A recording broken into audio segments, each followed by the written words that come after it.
समस्त छात्र छात्राओं का मेरे YouTube चैनल पर हार्दिक स्वागत।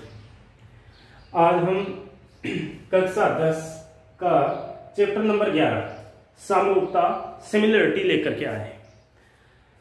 आज हम इस पर बेस जो इसकी परिभाषा है सिमिलरिटी की, समरूपता की, वो बताएंगे और साथ में हम इस पर आधारित प्रमेय करेंगे।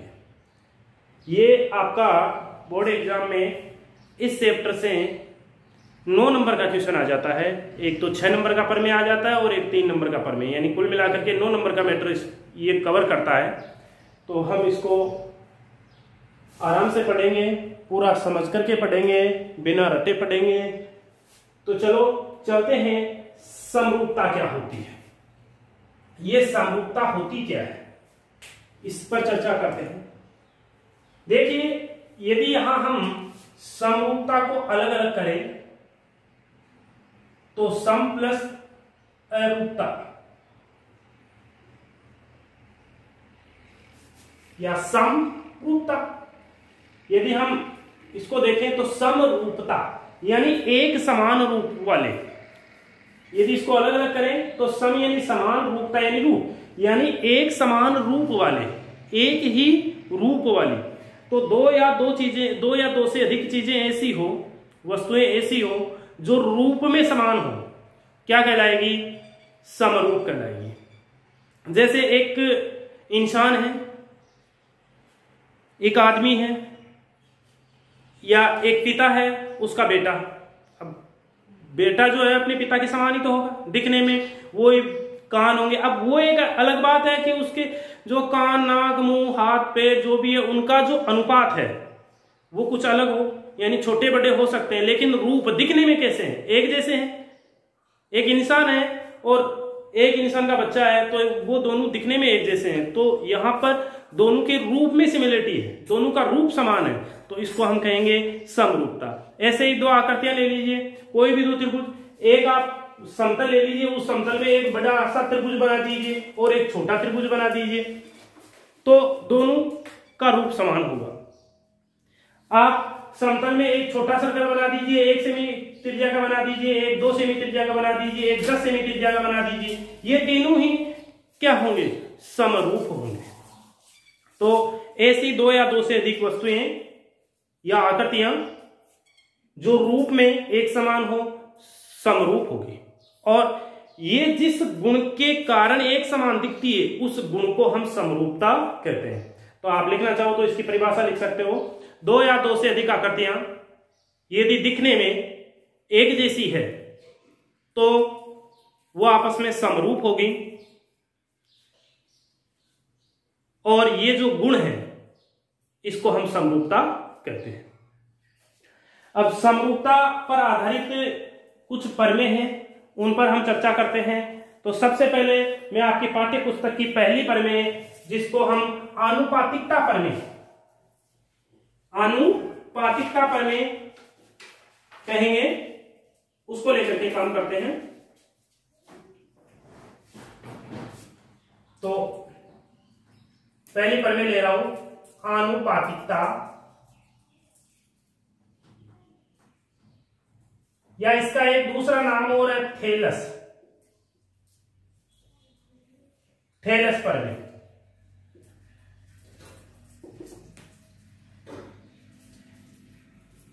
आनुपातिकता या थेलस प्रमेय,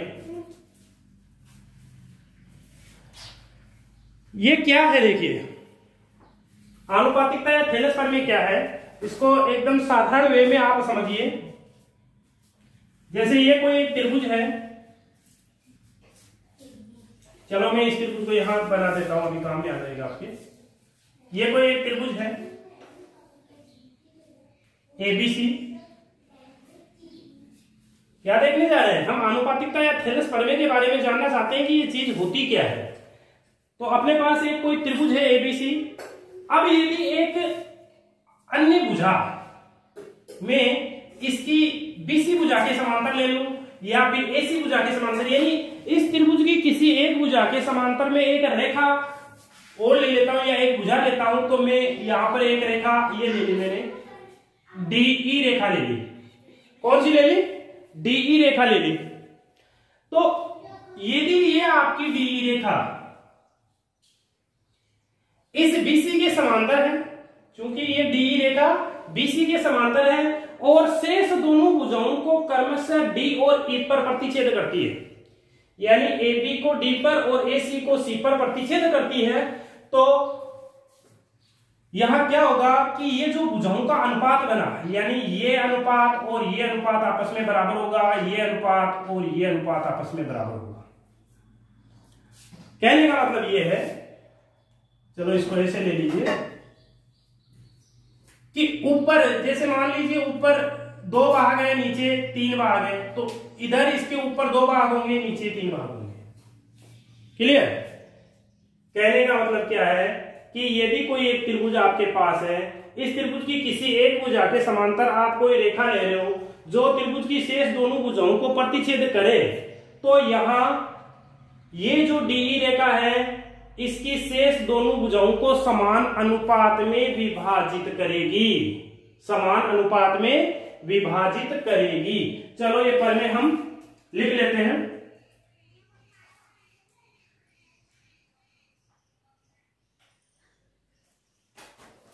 देखिए, लिखिए, मैं बोलता हूं, किसी त्रिभुज की एक भुजा के समांतर, किसी त्रिभुज की एक भुजा के समांतर खींची गई रेखा त्रिभुज की शेष 2 भुजाओं को प्रतिच्छेद करे, तो ये दोनों भुजाओं को समान अनुपात में विभाजित करती है। क्या बोला? त्रिभुज की किसी एक भुजा के समांतर खींची गई रेखा त्रिभुज की शेष दोनों भुजाओं को प्रतिच्छेद करे, तो ये त्रिभुज की उन दोनों भुजाओं को समान अनुपात में विभाजित करेगी। ये आपकी आधारभूत अनुपातिकता प्रमेय, आधारभूत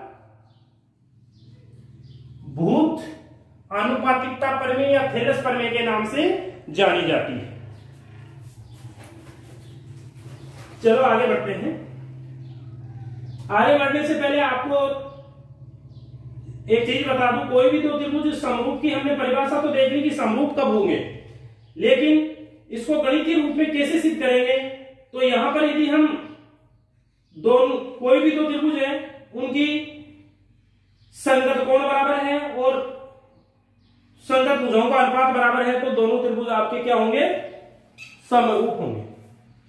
वैसे आगे पढ़ लेंगे इसके बारे में, अभी आगे आराम से पढ़ेंगे, समरूपता की जो कसौटियां हैं उनके बारे में अध्ययन करेंगे। अभी हम अनुपातिकता प्रमेय पर चलते हैं। अनुपातिकता प्रमेय का स्टेटमेंट क्लियर हो गया है। अब हमें यहां दिया हुआ क्या है वो लिख दीजिए। तो आपको यहां दिया है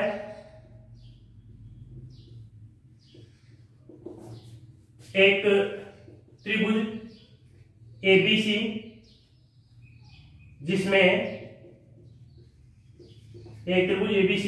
जिसमें डीई समांतर बीसी है तथा डीई एबी व एसी को क्रमशः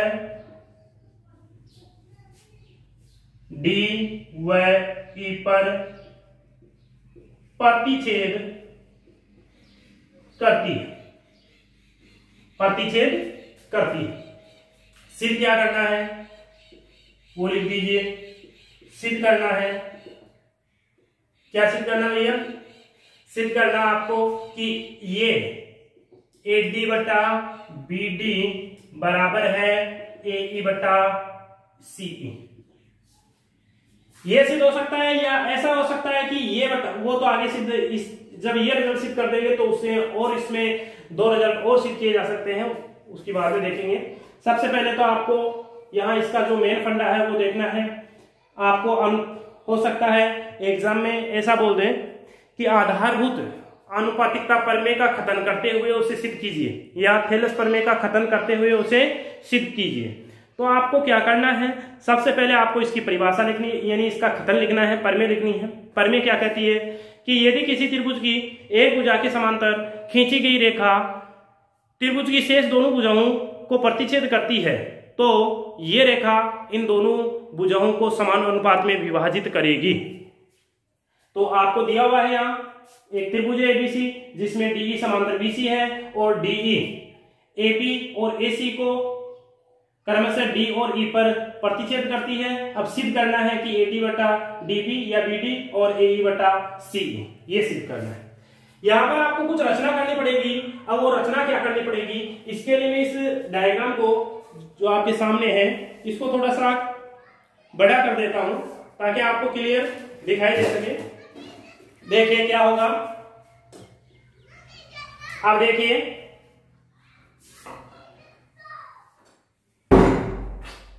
यहां पर मैं ये जो ट्रायंगल ले रहा हूं इसको थोड़ा बड़ा ले लेता हूं। तो ये आपका ए बी सी ट्रायंगल है जो दिया हुआ आपको, और डीई इसकी बीसी के समांतर भुजा है जो आपको दे रखी है। अब यहां पर सबसे पहले डी को सी से मिला दीजिए और बी को ई से मिला दीजिए। रचना में लिख दीजिए आप डी को सी से व बी को ई से मिलाया, ठीक। वह एक काम और करना पड़ेगा आपको, वो क्या करना पड़ेगा, आपको एबी पर एक लंब खींचना पड़ेगा ईएफ, एबी भुजा पर वह ईएफ लंब एबी वह या तथा आपको क्या किया, आपने क्या किया, ई से ईएफ लंब खींच दिया है बी पर। इसी प्रकार आपको डी से एक लंब और खींचना है, डी से लंब एसी पर खींच दिया डीजी तथा डीजी लंब एसी खींचा। तो आपके समझ में आ गया होगा, ये 6 नंबर का क्वेश्चन आएगा। 6 नंबर का आएगा तो इसमें आपका 1.5 नंबर तो यहाँ कवर हो जाता है। आधा नंबर की परिभाषा सॉरी दिया हुआ लिख दिया, आधे नंबर में क्या सिद्ध करना, आधे नंबर की रचना, तो ये हो जाता है आपके सामने। अब देखिए क्या चीज है, प्रूफ। प्रूफ में देखिए आप ईएफ लंब खींच रहे हो एबी पर। रचना आपने क्या किया, ईएफ लंब खींचा है एबी पर। तो ये ईएफ जो है वो आपके ये जो ये जितनी भी एक त्रिभुज तो आपका ये बन गया ए डी ई, इसकी ऊंचाई होगा। एक आपका त्रिभुज बी ई डी, इसकी भी ऊंचाई होगा। और एक आपका ए बी ई, इसकी भी ऊंचाई होगा। ठीक है, यहां 3 त्रिभुज बन रहे हैं। एक तो ये त्रिभुज ऊपर वाला, इसकी ऊंचाई ईएफ होगी, एक ये इसकी भी ऊंचाई ईएफ होगी, और एक ये बड़े वाला इसकी भी ऊंचाई ईएफ होगी। यानी ये इस एक भुजा पर लंब खींचा है। हम जानते हैं त्रिभुज, कोई भी किसी भी प्रकार का त्रिभुज ले लीजिए आप, उसकी किसी एक शीर्ष से इस भुजा पर लंब डाल दीजिए, वो जो डाला गया लंब है वो उस त्रिभुज की हमेशा ही ऊंचाई होगा। अब आप यहाँ कितने भी त्रिभुज कैसे भी बना लीजिए, यह आपका हमेशा ऊंचाई होगा। जैसे मान लीजिए आप ये त्रिभुज बनाओगे तो इसकी ऊंचाई भी यही होगी, इसकी ऊंचाई ये होगी, इसकी भी ये होगी, इसकी भी ये होगी। तो यहां लिख देते हैं, चूंकि ईएफ लंब है एबी पर, इसलिए क्या होगा, ईएफ त्रिभुज एडीई त्रिभुज ए बीई की ऊंचाई है। क्या लिखा, चूंकि ई एफ लंब है ए बी पर इसलिए ई एफ जो है त्रिभुज ए डी ई और त्रिभुज ए बी ई दोनों की ऊंचाई होगी, होगी कि नहीं। अब जब ये भाई ऊंचाई होगी तो मैं यहां क्या करूं, लिख देता हूं त्रिभुज एडीई का क्षेत्रफल, एडीई का क्षेत्रफल। भाई त्रिभुज का क्षेत्रफल का जो सूत्र होता है वो होता है 1/2 आधार गुणा ऊंचाई, आधार गुणा ऊंचाई। तो भैया यहां आधार तो इसका क्या हो जाएगा, एडीई का, एडीई का आपका आधार हो जाएगा एडी और ऊंचाई क्या हो जाएगी ईएफ। कोई दिक्कत नहीं है। वह त्रिभुज बीडीई का क्षेत्रफल, ये भी आपका 1/2, आधार कितना इसका, इसका आधार होगा बीडी, क्या होगा बीडी, और ऊंचाई क्या होगी, ऊंचाई वही होगी ईएफ। अब दोनों का रेशियो ले लीजिए, त्रिभुज एडीई का क्षेत्रफल बटे त्रिभुज बीडीई का क्षेत्रफल, क्या हो जाएगा 1/2 गुणा एडी गुणा ईएफ बटे में 1/2 गुणा बीडी इंटू ईएफ। देखिए 1/2 से 1/2 कट गया, ईएफ से ईएफ कट गया, क्या आया भाई एडी बटा बीडी आया। इसको समीकरण 1 लगा दीजिए, क्या लगा दे, समीकरण 1 लगा दीजिए। अब देखिए इसी प्रकार चूंकि यहां क्लियर है कि जो डीजी है वो त्रिभुज की भुजा एसी पर लंब है, चूंकि डीजी लंब है एसी, इसलिए डीजी त्रिभुज एडीई व त्रिभुज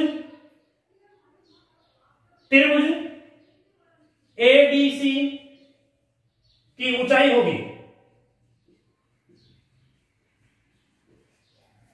समझ में आ गया होगा। जैसे पहले लिया ईएफ को हमने इस त्रिभुज की ऊंचाई माना और इस त्रिभुज की ऊंचाई माना, इसी प्रकार अब डीजी को मैं इस त्रिभुज की ऊंचाई मान रहा हूं तो और इस त्रिभुज की भी यह ऊंचाई होगी। इसलिए अतः एक काम करता हूं, आप 1 सेकेंड, ये जो कुछ भी दिया है यानी जो दिया हुआ है सिद्ध करना है, रचना है, ये तो आपके क्लियर समझ में आएगी होगी। एक बार इसको आप उतार लीजिए वीडियो को रोक के, तो मैं आगे काम चालू करता हूं। तो मैं इसको उठा रहा हूं, आप उतार लेना।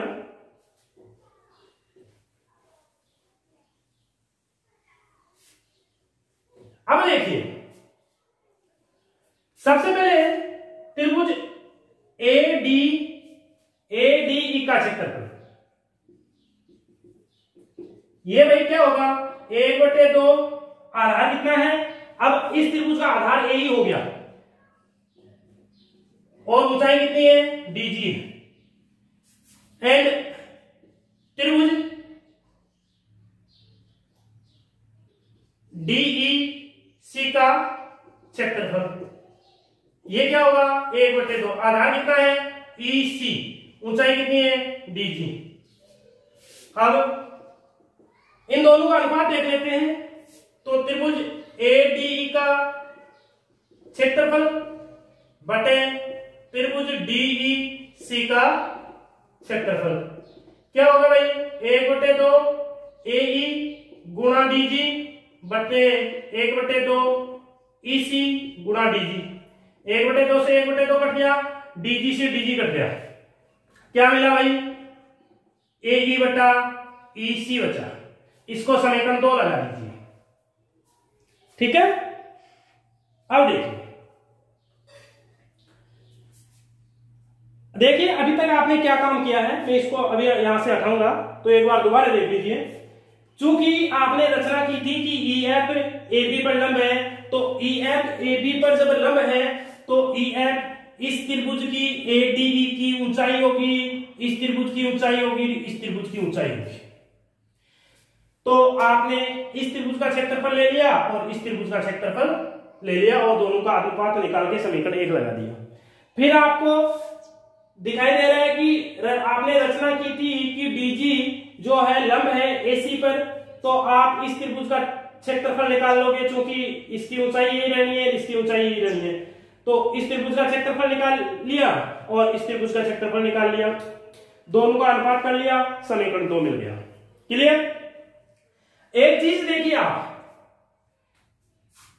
एक तो BC और एक DE जो दोनों समांतर रेखाएं हैं, एक तो BC और एक DE दोनों समांतर रेखाएं आपको दिखाई दे रही है, इन पर गौर फरमाइएगा। दिखाई दे रही है कि नहीं? चूंकि कक्षा 9 में आपने पढ़ा है कि किन्हीं भी दो समांतर रेखाओं के बीच, किन्हीं भी दो समांतर रेखाओं के बीच और एक ही आधार पर बनने वाले समस्त त्रिभुजों का क्षेत्रफल बराबर होता है। कक्षा 9 में आपने क्या पढ़ा?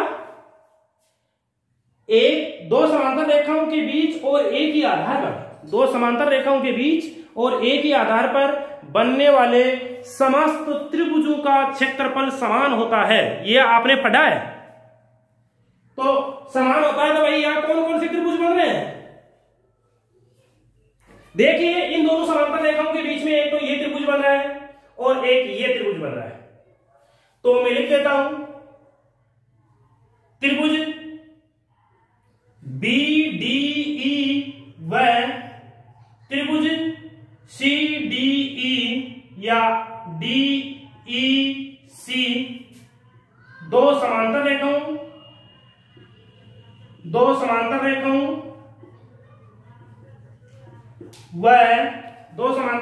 व एक ही आधार कौन सा आधार है भैया? DE पर बन रहे हैं, के मध्य बन रहे हैं, के मध्य बन रहे हैं। अतः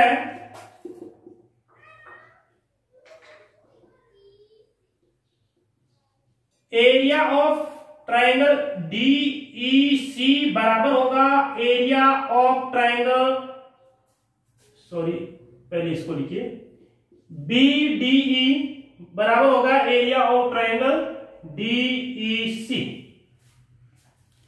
यानी ये जो त्रिभुज है इसका क्षेत्रफल और इसका क्षेत्रफल दोनों बराबर होगा। इसको समीकरण दे दीजिए 3। अब यहां से मैं नीचे से हटा रहा हूं,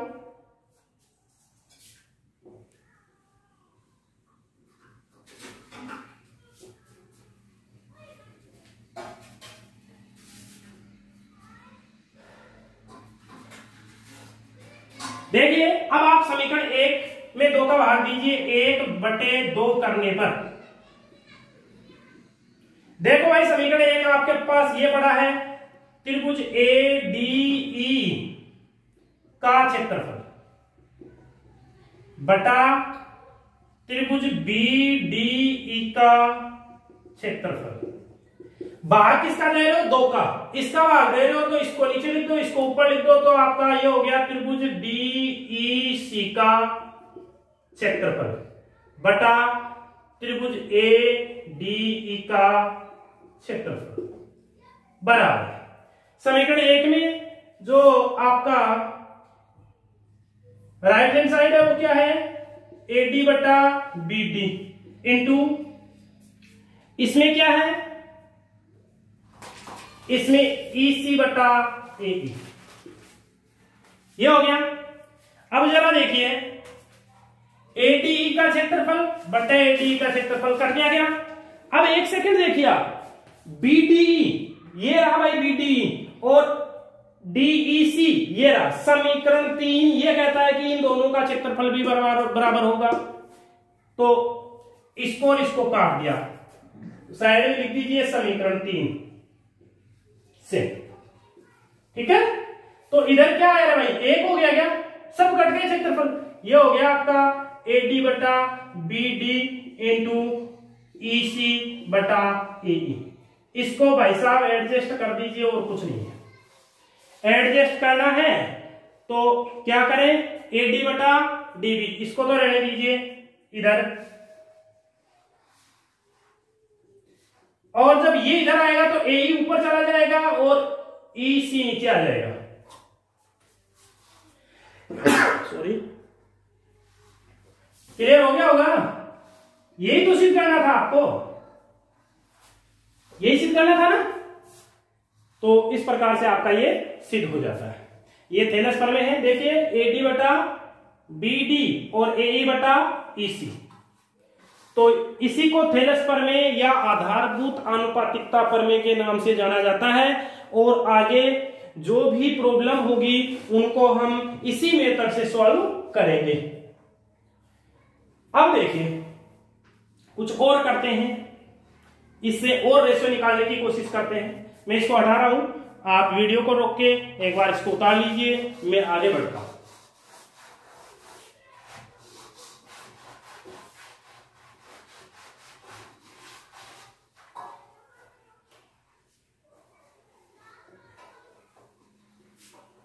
देखिए आपके पास क्या है, एडी बटा बीडी बराबर है एई बटा सीई। एक काम करते हैं, इन दोनों में एक जोड़ देते हैं दोनों तरफ, देखिए क्या रिजल्ट मिलेगा आपको। एक नया रिजल्ट आपके सामने आएगा, हो सकता है एग्जाम में वो आपको पूछ ले। दोनों तरफ मैंने क्या किया, एक ऐड कर दिया। क्या किया, एक ऐड कर दिया। ऐड किया तो क्या हुआ, एडी प्लस बीडी बाई लघुत्तम कितना आएगा, बीडी, तो ये हो गया। इसी प्रकार इधर क्या होगा, ये हो जाएगा। कोई डाउट नहीं होनी चाहिए, लघुत्तम ले लिया बीडी, बीडी लघुत्तम लिया तो ये इधर गुणा हो गया बीडी, और ये इसी लघुत्तम लिया तो इधर ये गुणा हो गया। ऊपर देखिए डी कॉमन है, ए बी बन गया क्या, ये लो भाई ए बी, या ऐसे देखो ना A D plus B D, इन दोनों को जोड़ेंगे तो क्या बनेगा, ए बी बनेगा। और जरा इसको देखिए, ई कॉमन है तो ए सी बटा ये बनेगा। अब आपने देखो क्या देखा है, इसको विपरीत कर दीजिए, बी डी बटा ए बी बराबर हो गया ई सी बटा ए सी। क्या मिला भाई, एक नया रिजल्ट मिल गया कि जो बी डी बटा ए बी, यानी ये बटा पूरी का अनुपात भी निश्चित होगा। इसी प्रकार आप इसको विपरीत कर लीजिए, इसको विपरीत कर लीजिए, एक रिजल्ट और मिलेगा, बी डी बटा ए डी, ये लीजिए। इससे क्या मिलेगा, इससे आपको ये बटा पूरी और ये बटा पूरी का रेशियो मिलेगा। ठीक है, तो इस प्रकार से इसमें और रिजल्ट हम फाइंड आउट कर सकते हैं। तो 3 रिजल्ट यहां निकल के आते हैं आपके सामने। हमेशा ध्यान रखिए आनुपातिकता प्रमेय में ये भुजा बटा ये भुजा, ये भुजा बटा ये भुजा बराबर होती है। अब हम आपकी पाठ्य पुस्तक के 1-2 प्रॉब्लम सॉल्व कर, तो वो देखिए,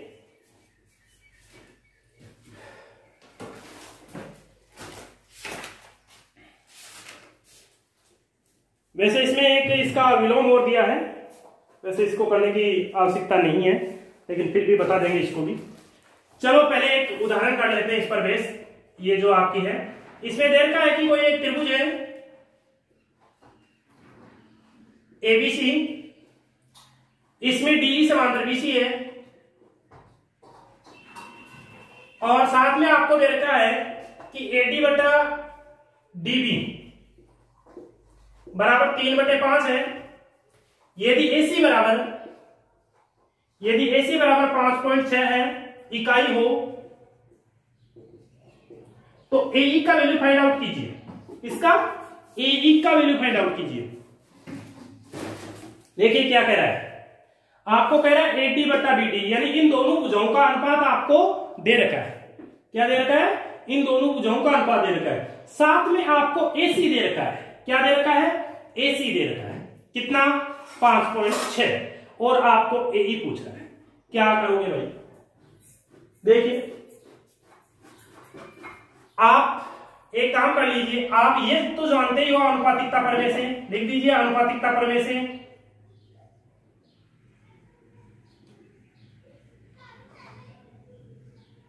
ये जानते हो कि नहीं? एक काम करते हैं, दोनों में एक जोड़ देते हैं, या इसका विपरीत कर लीजिए पहले एक बार, AD बराबर ये लीजिए E, दोनों में एक जोड़ देते हैं, दोनों में एक जोड़ेंगे तो क्या मिलेगा,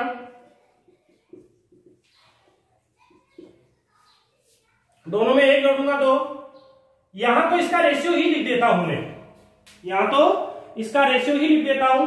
इसका रेशियो कितना आएगा, कितना दिया हुआ है आपका 5/3 हो जाएगा। चलो ऊपर ही लिख दे, कोई दिक्कत वाली बात नहीं है, कहीं पर भी लिख दीजिएगा।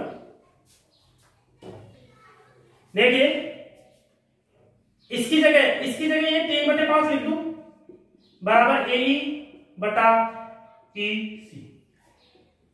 अब एक जोड़ देता हूं दोनों में,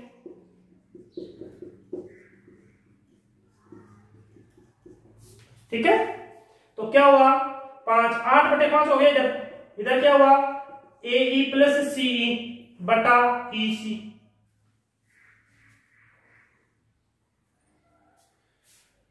सॉरी इससे नहीं बैठेगा, इसको उल्टा करना पड़ेगा ये चीजें। इसका व्युत्क्रम कीजिए, एक सेकंड, व्युत्क्रम करोगे तो 5/3 बराबर EC बटा AE। अब एक जोड़ दीजिए तो 5/3 प्लस 1 बराबर हो गया EC प्लस 1, ये लीजिए। इसमें तो जोड़ेंगे तो ये 8/3 हो जाएगा, ये क्या हो जाएगा, ये हो जाएगा।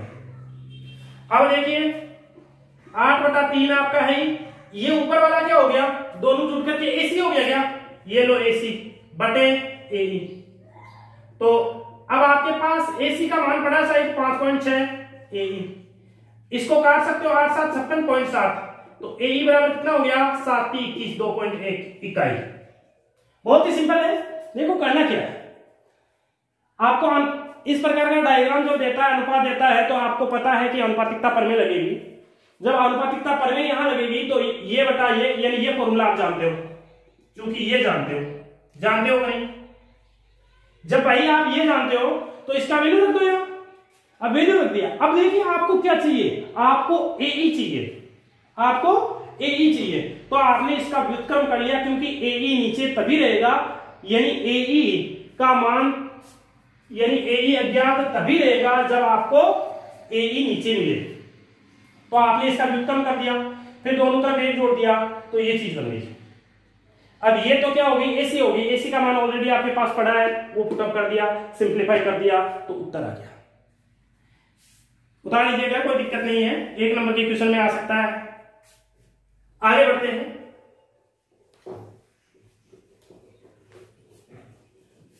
जो इसका दूसरा क्वेश्चन है उसको देखिएगा। कोई एक ट्रायंगल दे रखा है आपको,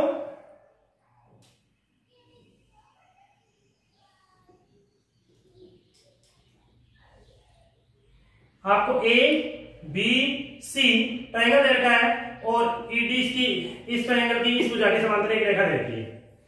आपको कह रहा है कि यहां यदि AD बराबर x है, DB बराबर x माइनस 2 है और AE बराबर x प्लस 2 है और EC बराबर x माइनस 1 है, तो x का वैल्यू फाइंड आउट कीजिए। देखिए भैया AD कौन सी हुई है, AD ये हुई, ये तो x दे रखी है, और BD कौन सी हुई, ये x माइनस 2 दे रखी है, और AE कौन सी हुई, x प्लस 2 हुई, और EC कौन सी हुई, x माइनस 1 हुई। आप जानते हो कि यहां इस BC के समांतर भी DE दे रखी है, तो अनुपातिकता प्रमेय लग सकती है। तो चूंकि अनुपातिकता प्रमेय आप जानते हो क्या होती है, AD बटा DB बराबर होती है AE बटा EC, यानी ये बटा ये बटा ये।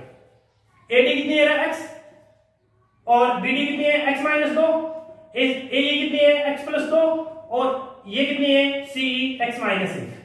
चलो वजन गुणा कर देते हैं और इसको सिंप्लीफाई करते हैं, तो x into x minus 1 equal हो गया x प्लस 2 x माइनस 2, तो ये हो गया x स्क्वायर माइनस x बराबर क्या हो गया x square minus 4। x square से x स्क्वायर कैंसिल हो जाएगा, क्या हुआ माइनस x बराबर माइनस का 4, माइनस से माइनस क्या, x बराबर क्या आ गया 4, x बराबर क्या आ गया 4। इस प्रकार से ये आपका सेकंड एग्जांपल जो है वो भी कंप्लीट होता है।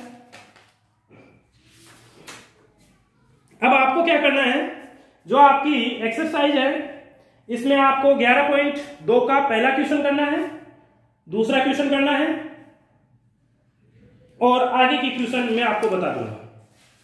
तो कल हम जो नेक्स्ट वीडियो होगा अपना पार्ट 2, उसमें हम समरूपता का जो आनुपातिकता प्रमेय है इसका एक पार्ट जो विलोम प्रमेय बचा है उसको करेंगे और साथ में अन्य जो प्रॉब्लम है आपकी पाठ्य पुस्तक की उनको करेंगे। तो आज के लिए इतना ही। यदि आपको वीडियो पसंद आया है तो प्लीज इसको लाइक कीजिए, सब्सक्राइब कीजिए और शेयर कीजिए ताकि समस्त जरूरतमंद लोगों तक ये वीडियो अपना पहुंच सके, सबको इसका लाभ मिल सके। Thank you.